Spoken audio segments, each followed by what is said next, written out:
Welcome to this explainer. Right off the bat, we're diving into a genuinely fascinating piece of spiritual philosophy today.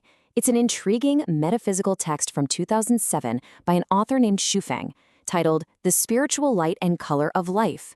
We're going to take some pretty dense, abstract concepts today and translate them into something we can all easily wrap our heads around. But, okay, before we get deep into the philosophy, let me ask you something. Have you ever sensed someone's energy before they even open their mouth? You know exactly what I mean, right? You walk into a room, or maybe you just stand next to a complete stranger in line, and you instantly feel either uplifted and warm, or inexplicably drained and heavy. Well, that incredibly relatable everyday human experience, that is exactly what today's source material is attempting to decode for us. So here is our roadmap for today. First, the nature of spiritual light. Second, categorizing levels of life. Third, the colors of spirituality. Fourth, sensing light in others. And finally, perfecting your inner structure. All right, let's jump straight into section 1, the nature of spiritual light. To really grasp what this text is trying to say, we have to pin down exactly what the author means when he uses the word light, because it's the foundation for literally everything else we'll discuss. He defines spiritual light as a non-material structure of life. And here's the crucial distinction he makes. If a spiritual light is bright, that simply means the life force is strong at that moment. The brightness is just its strength. But it's the actual color of the light that reveals its true inner quality. So brightness equals strength, but color equals substance. Which brings us to another major concept, the difference between living and non-living things.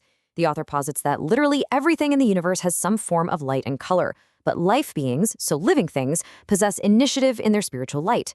Non-life beings, on the other hand, only reflect light from other sources.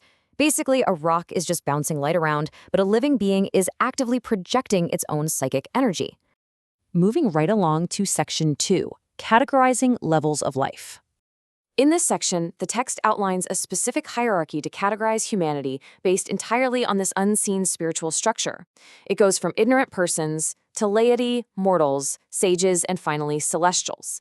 And interestingly, the celestial category includes saints, lofty people, and pure people, but also goblins and devils.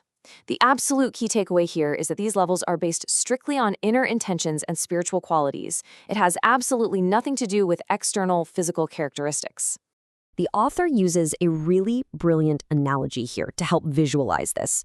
Quote, "Just as with diamonds, rubies, sapphires, all of them are stones, but their structures and qualities vary." I love this way of thinking about it.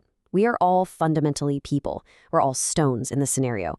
But depending on our inner composition, our non-material structures are vastly different, just like the profound structural difference between a lump of coal and a flawless diamond.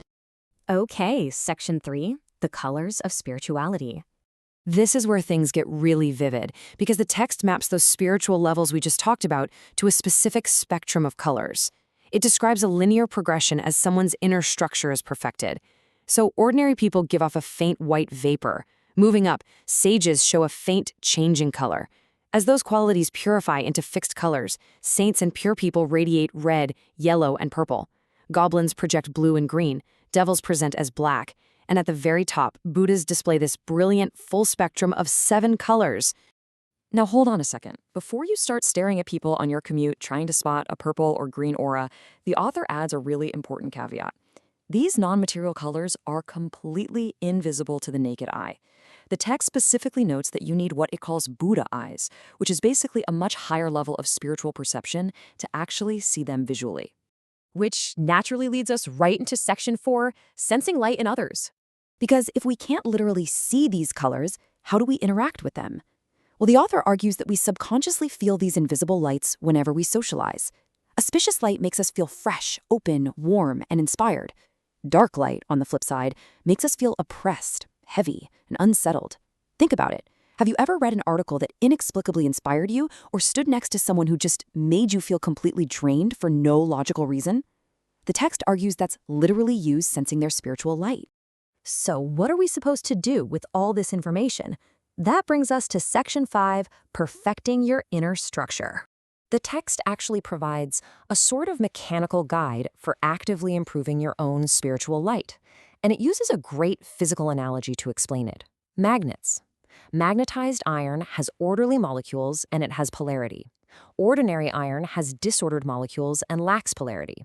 The physical material is exactly the same, but the arrangement changes everything.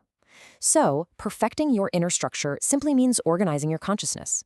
You're moving from a chaotic, disordered state to a clear, highly orderly one.